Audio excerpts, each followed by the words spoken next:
Start with a warehouse in a small Swiss town in the winter of 1793. It's cold. The kind of cold that comes off Lake Neuchâtel and gets into stone buildings and stays there. Inside, stacked to the rafters, are books. Tens of thousands of them. Unbound sheets mostly, folded and gathered, but never sewn, never covered, because binding costs money and nobody is buying. There are copies of the Encyclopédie, the great compendium of Enlightenment knowledge that once required subscribers to pay in advance and wait years for delivery. There are pirated novels. There are political pamphlets that would have gotten a Parisian bookseller sent to a fortress prison a decade earlier.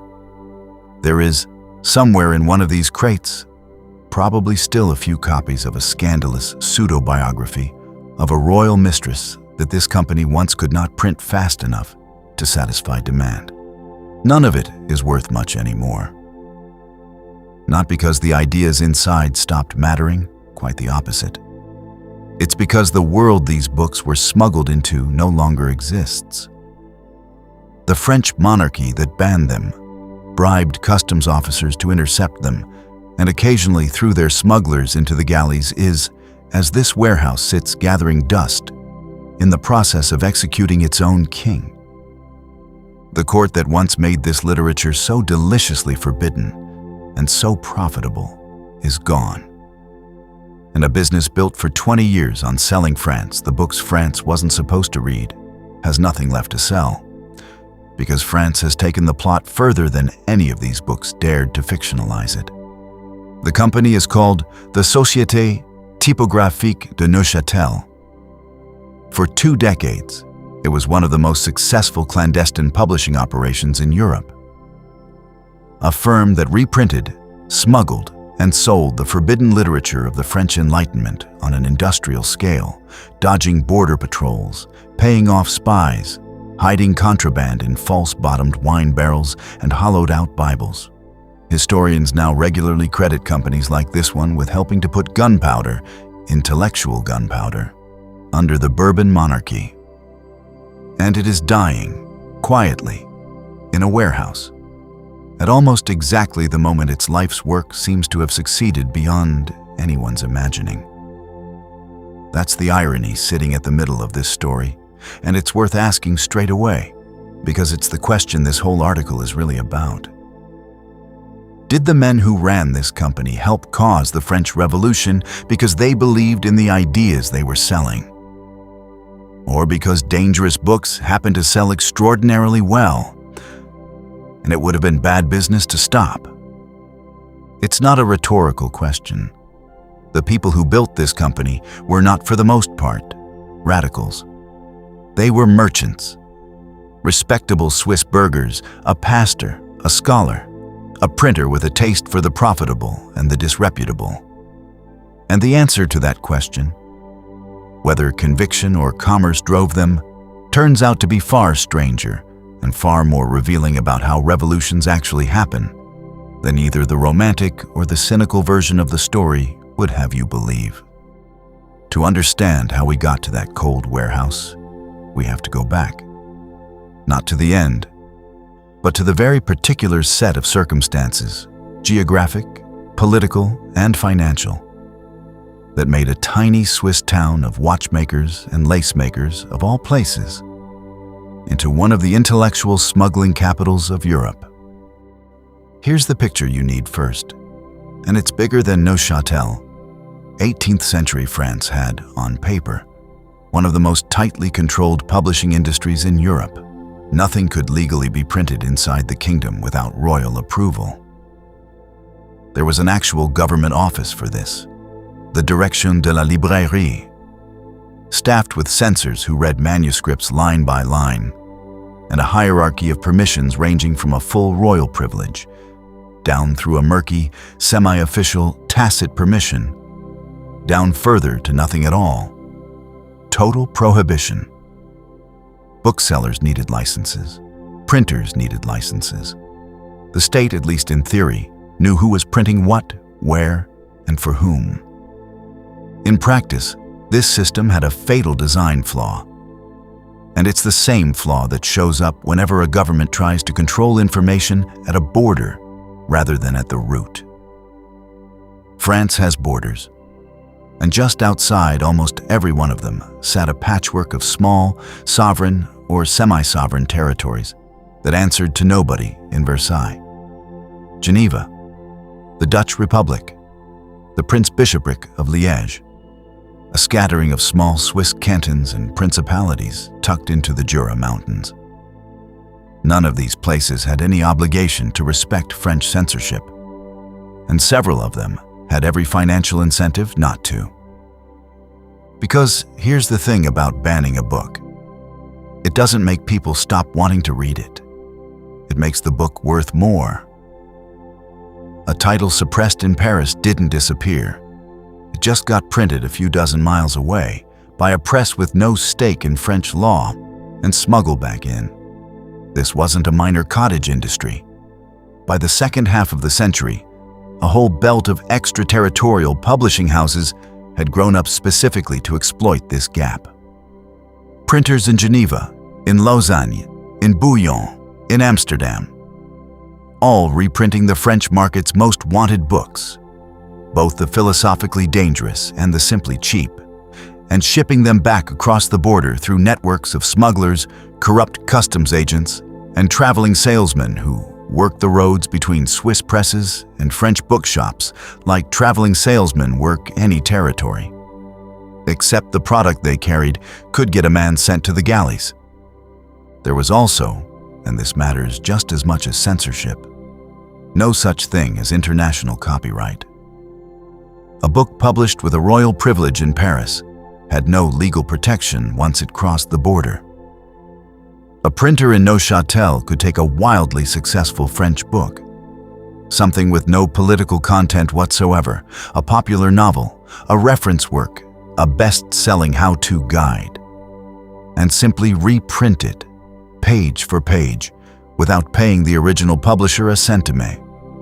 This was called contrefaçon, counterfeiting, and it was, alongside the trade in outright banned books, the actual bread and butter of most of these border presses. The forbidden philosophy got the headlines. The pirated cookbooks and grammar textbooks paid the rent. So, censorship without control, forbidden fruit with a price premium attached, zero copyright enforcement, and a ring of tiny sovereign territories sitting just outside French jurisdiction with printing presses and nothing better to do with them. That is the machine into which our company was about to insert itself. Now we need the particular place and the particular men who built one node of that machine into something bigger than almost anyone expected. Neuchâtel, in the 1760s, was an odd little place, even by the standards of a region full of odd little places.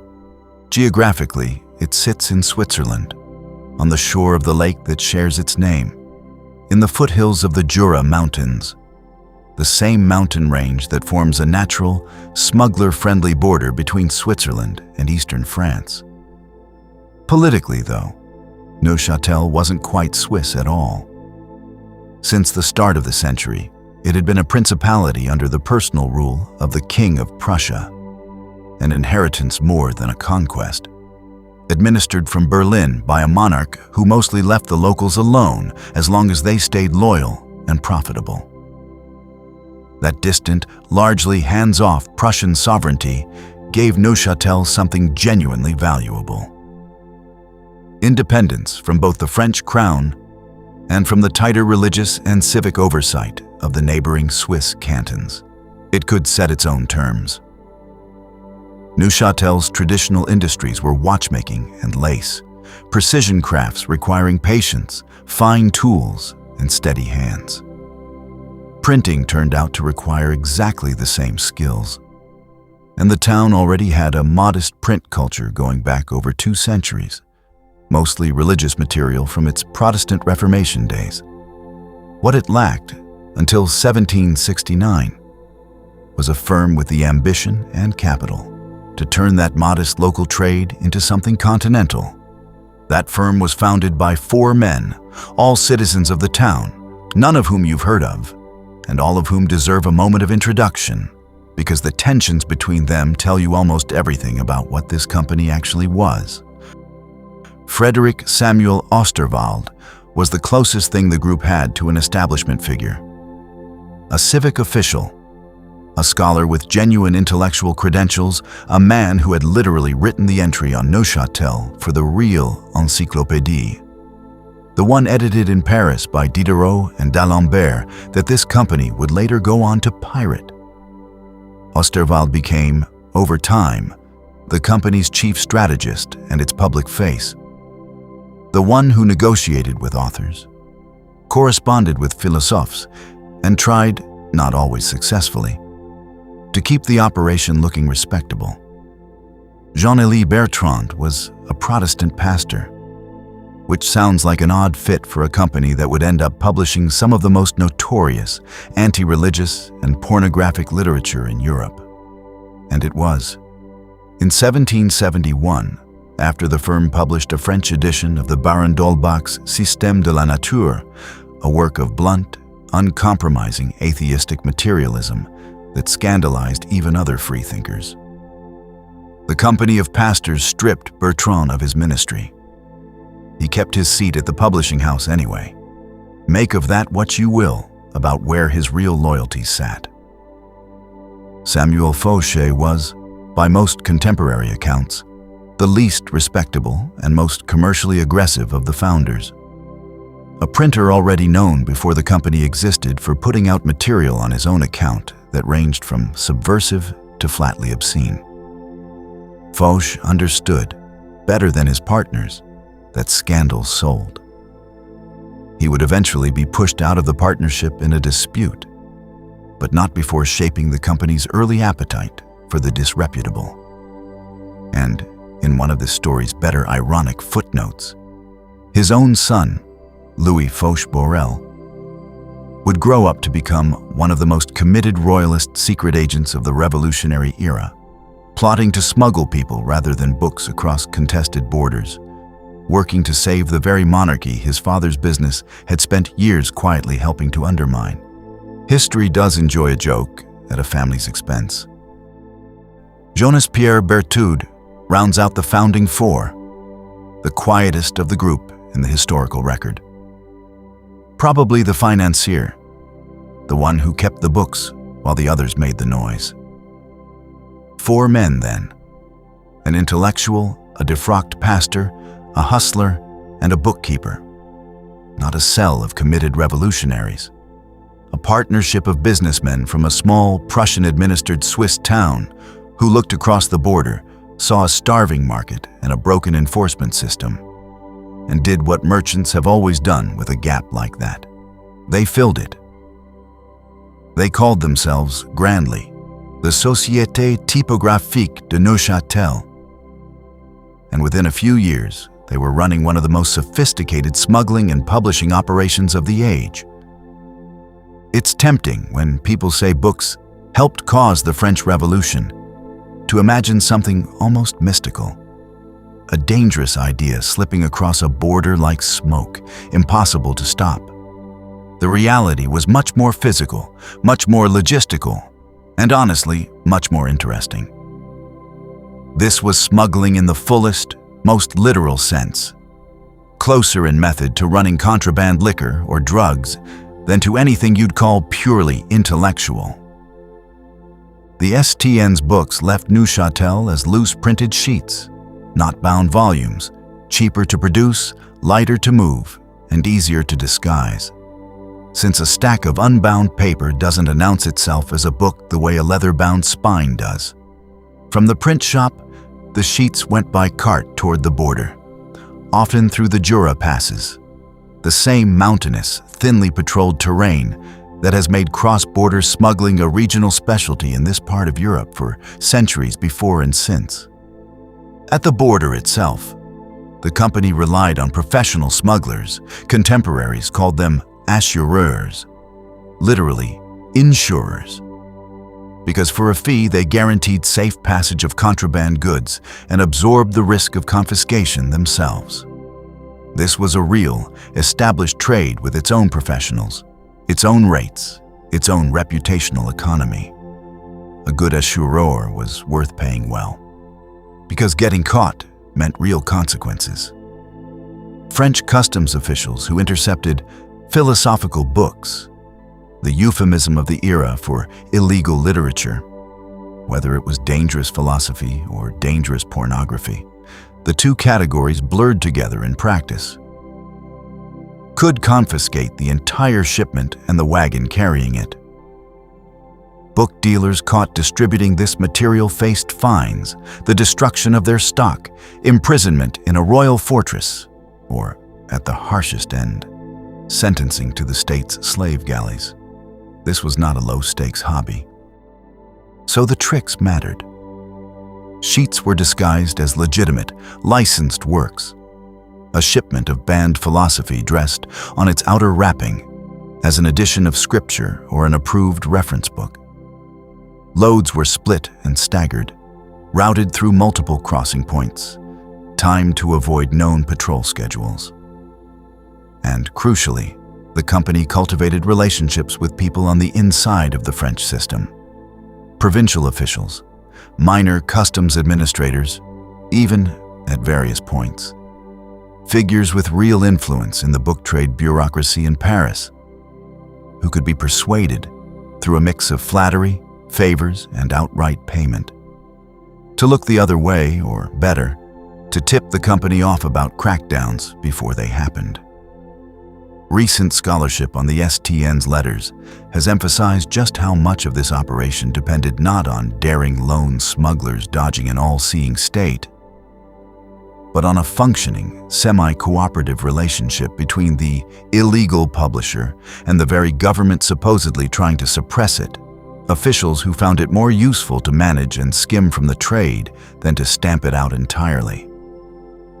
Once past the border, the sheets typically flowed toward Lyon, which functioned as a major distribution hub with its own network of booksellers willing to take on stock of uncertain legal status, and from there fanned out across the rest of France to a client list of provincial booksellers who ordered from the STN by letter, the same way you might order from a wholesale catalog, except the catalog's more exciting offerings could get you arrested. And this is really the heart of what makes the STN's archive so valuable to historians. Those letters survived, thousands upon thousands of them. Booksellers across France writing in their own words, telling this Swiss company exactly what they wanted, what was selling in their town, what their customers were asking for by name. For the first time in the history of this trade, someone can actually read, at scale, not what the philosophes hoped people were reading, but what French readers, in their own commercial language, actually demanded. And what they demanded turns out to complicate the story considerably. Now, let's take a break, because it's the moment this story stops being a simple tale of noble ideas smuggled past a tyrannical censor, and becomes something messier and more human. If you'd asked an 18th century philosophe, or for that matter a 20th century reader with a tidy image of the Enlightenment in their head, what French readers were risking prison to get their hands on, you'd probably guess Voltaire, Rousseau, Diderot, the canon, the greatest hits, the works we still put on university syllabi. And for a while, that guess would have been right. In the STN's earliest years of trading, in the 1770s, Voltaire was comfortably its best-selling author. And the Baron d'Holbach, the same author whose atheistic Système de la Nature had cost Pastor Bertrand his pulpit, sat solidly in the top 10. But track the numbers across the 2 decades the company operated, and the picture shifts. By the 1780s, Voltaire had slipped well down the rankings, and d'Holbach further still. What filled the gap wasn't more serious philosophy, it was scandal. The genuine, sustained blockbusters of the STN's catalog, the titles that sold in the largest numbers, over the longest periods, to the widest range of provincial booksellers, were not treatises on the social contract or the nature of matter. They were pornographic novels, wrapped in enough philosophical framing to be sold as daring rather than merely obscene. They were sprawling utopian fantasies, imagining Paris centuries in the future, rebuilt along more rational and more just lines. And perhaps most tellingly of all, they were libels, scurrilous, half-invented scandal sheets turned books about the private and sexual lives of real, named members of the French royal court. Anecdotes, purportedly true, about the intimate misadventures of a king's mistress. Gossip dressed as exposé. Exposé dressed as political critique that sold because it was, above all, gossip. This wasn't a minor genre. It was, by the numbers the STN's own order books preserve, close to the center of the whole illegal trade. Rousseau's social contract, a text every modern reader associates instinctively with revolutionary ideas. Barely registered in the company's actual sales, a single order here and there, a philosophical footnote compared to the runaway commercial success of court gossip and erotica. Which raises the uncomfortable, genuinely interesting question this trade forces on you.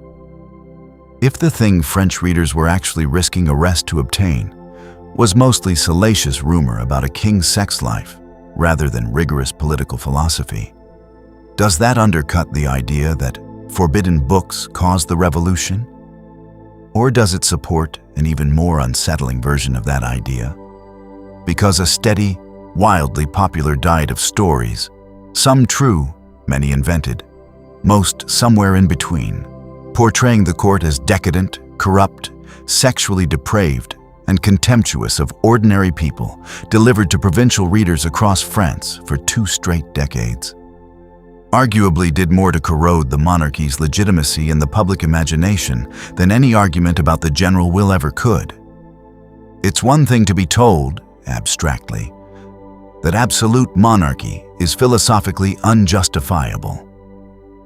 It's another to be handed, year after year, a specific, juicy, repeated story about exactly how contemptible and grotesque the people at the top of that system personally are.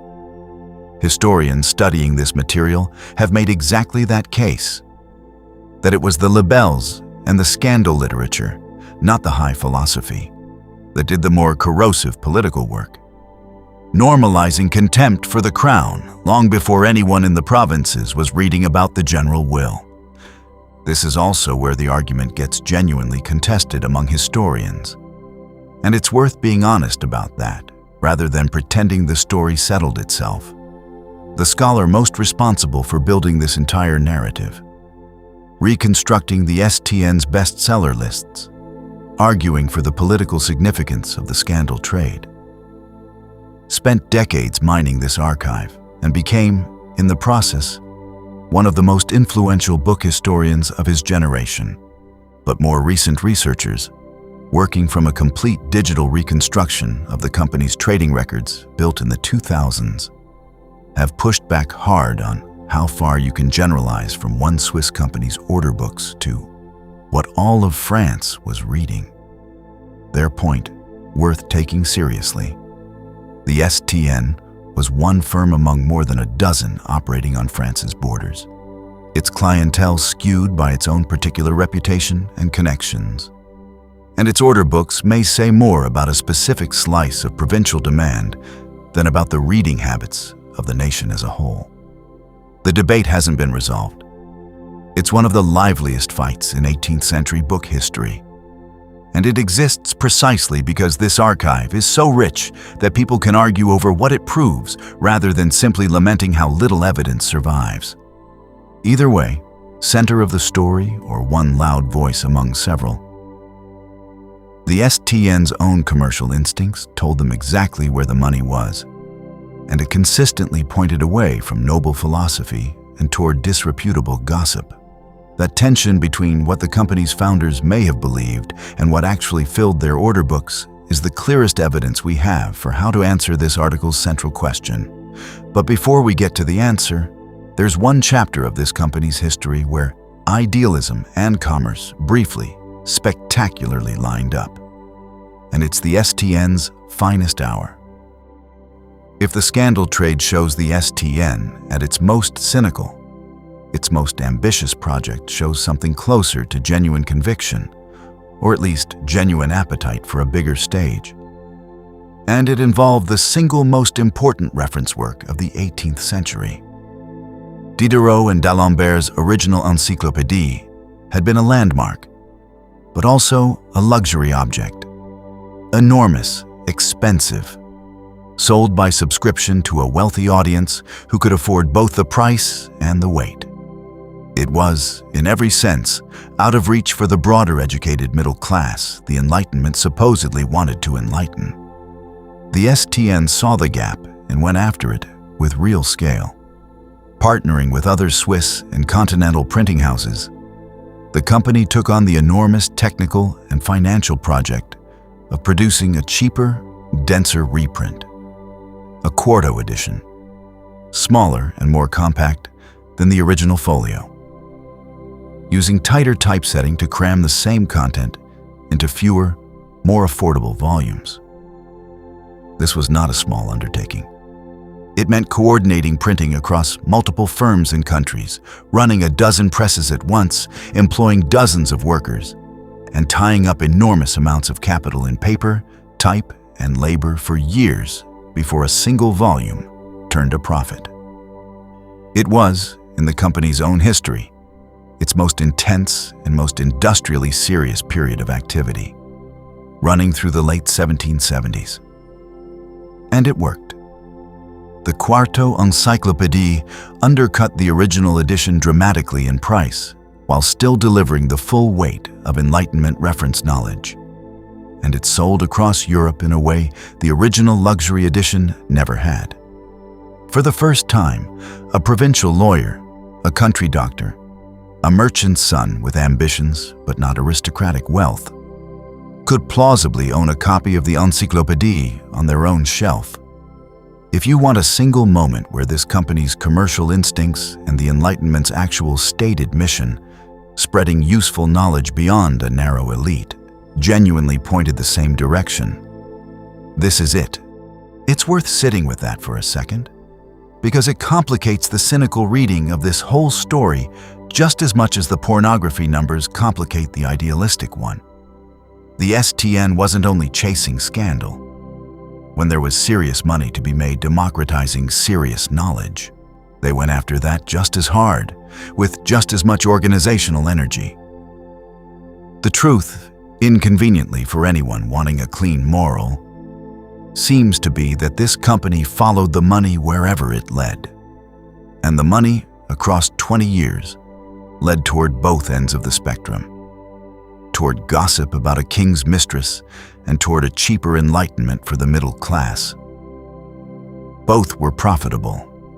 Both got built. Neither required the founders to be revolutionaries. Both required them to be good at reading a market.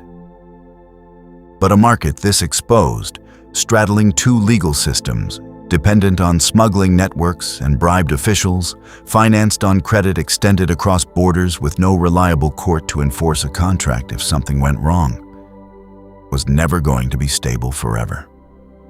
And in the 1780s, the ground under this whole business started to shift. Success like this doesn't just sit there. It draws attention, and attention for an illegal trade is dangerous. Through the early 1780s, the French crown's own book trade administration began tightening its practices, adjusting regulations, squeezing the informal tolerances that had let extraterritorial publishers like the STN operate with a wink and a bribe rather than genuine risk. It didn't take a single dramatic crackdown to hurt the company. It took a slow accumulation of tighter rules, more careful enforcement, and rising costs of doing business at the edge of legality. By 1784, the STN came close to outright bankruptcy, a near collapse that its own surviving correspondence records in detail. As the founders scrambled to restructure debts, chase down unpaid provincial booksellers, and figure out whether the business model that had made them rich could survive a French government finally getting more serious about controlling its borders. They pulled back from the brink, but the company that emerged was a smaller, warier version of itself, publishing far less new material, increasingly focused on liquidating existing stock rather than commissioning ambitious new projects like the Quarto Encyclopédie. The Golden Period, roughly the 15 years from the company's founding through the mid-1780s, was effectively over well before the political event that would make the whole enterprise irrelevant arrived. And then arrived. In 1789, the market the STN had spent 20 years quietly undermining tore itself apart in public, at extraordinary speed, and in a way no clandestine libel writer had ever quite dared to script. A newly unshackled French press, freed from the very censorship apparatus the STN had spent 2 decades circumventing, could now print anything it wanted, openly, inside France, without needing a Swiss intermediary or a smuggler's fee at all. The entire business model, profit from scarcity, profit from prohibition, profit from being the only source for what French readers weren't allowed to buy at home, evaporated almost overnight, not because it was defeated, but because it had, in a sense, succeeded itself out of a job. Why smuggle Voltaire across the Jura Mountains in a hollowed-out Bible when a printer on the Rue Saint-Jacques can now legally publish him for you? The company limped on as booksellers rather than publishers for a few more years into the 1790s, working through what remained of its stock rather than commissioning new editions. But the writing, quite literally, was on the wall, or rather, was no longer needed to be smuggled onto it. Frederick Samuel Osterval, the scholarly founder who had once written the Encyclopédie's own entry on his hometown, died in 1795. An old man watching the aftershocks of an event his life's work had, in some small but real measure, helped to make possible. The company's active life as a functioning enterprise had effectively run its course by then. This is the warehouse we opened with. A business that spent 2 decades selling France the ideas and scandals it wasn't supposed to have, dying quietly in the very years those ideas finally, catastrophically took hold. Not martyred, not triumphant, just economically obsolete, killed by the success of its own product. For nearly 2 centuries after that, this story more or less stopped. The company's records, tens of thousands of business letters, order books, account ledgers, sat, mostly undisturbed, in Neuchâtel's public library. Not lost exactly, just quiet, waiting for someone to ask the right question of them. Now, we loop back to the beginning of this story. In the mid-1960s, a young American historian named Robert Darnton went looking through those Neuchâtel archives. And what he found there turned out to be one of the great strokes of luck in the entire discipline of book history. Nearly every other clandestine publisher operating on France's borders in the 18th century left behind fragments at best. A few surviving letters, scattered records, enough for educated guesswork, but not much more. The STN's archive, by contrast, had survived almost completely intact. Tens of thousands of letters, full account books, a genuinely comprehensive record of exactly what one major node in this illegal trade actually bought, sold, shipped, smuggled, and got paid for. Across 2 decades, in the correspondent's own words. That completeness is what makes this company matter so much more today than its size or fame at the time would suggest. It is not that the STN was necessarily the largest or most important of the border presses supplying France's black market in books. Plenty of other firms in Geneva, Amsterdam, and elsewhere moved comparable volumes. It's that the STN is essentially the only one whose paper trail survived well enough to let historians reconstruct the whole system in granular, almost anthropological detail. Who ordered what, how it moved, who got bribed, who got caught, what actually sold and what didn't, decade by decade. Darnton spent much of the rest of his career mining this material, building out of it an entire argument about how forbidden literature, not just high philosophy, but pornography, utopian fantasy, and scurrilous court gossip together, helped erode the legitimacy of the French monarchy in the years before 1789. It became one of the most influential and most argued over theses in the modern historiography of the Revolution's origins. And the argument continues, which is really the right note to end on. More recent scholars, working from a full digital database of the company's trade built decades after Darnton's first dig through the boxes, have complicated and in places directly challenged his conclusions, questioning how representative one Swiss firm's client list really was of the whole of France, pushing back on some of his statistical leaps, insisting on a messier, more polycentric picture of the illegal book trade than a single archive, however rich, can settle on its own. That fight is still going on among specialists today, and it's a genuinely healthy sign. It means this evidence is good enough, rich enough, to be worth arguing over in detail rather than simply cited and shelved. So, back to the question this whole story opened with. Did the men who ran this company help cause a revolution because they believed in what they were selling? Or because dangerous books happened to be good business? The honest answer, after all this, is that the question is slightly the wrong shape. Osterwald, Bertrand, Foch, and Berthoud were not secretly closeted revolutionaries running a printing press as cover. They were merchants who noticed, correctly, that a state trying to control information at its borders rather than at its roots had left an enormous gap. And they filled that gap with whatever their customers would pay for, sometimes the Encyclopédie, sometimes atheist philosophy. And more often than either of those, gossip about a king's mistress dressed up as political exposé. They weren't chasing an ideology. They were chasing a market. And it turns out, this is the uncomfortable, genuinely important historical point, that in a system as brittle as the one Bourbon France had built, you didn't need ideological conviction to help dismantle it. You just needed a functioning smuggling route, a decent business sense for what people secretly wanted to read, and 20 years to let compound interest, reputational corrosion, and the widening habit of contempt for the crown do the rest. The books didn't cause the French Revolution by themselves. No serious historian, including Darnton, has ever quite claimed that.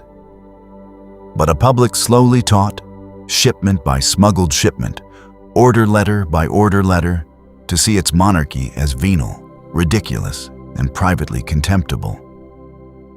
That public was different by 1789 from the one that had existed in 1769.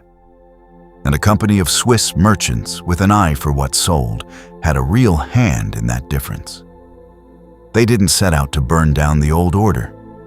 They set out to sell books nobody else was allowed to sell them. It just turned out, in that particular moment, in that particular brittle old regime, that those were the same thing.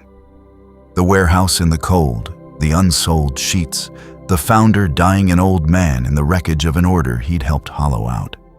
None of it was the plan. It was just what was left over once the market they'd built finally, fully, worked. Thank you for watching.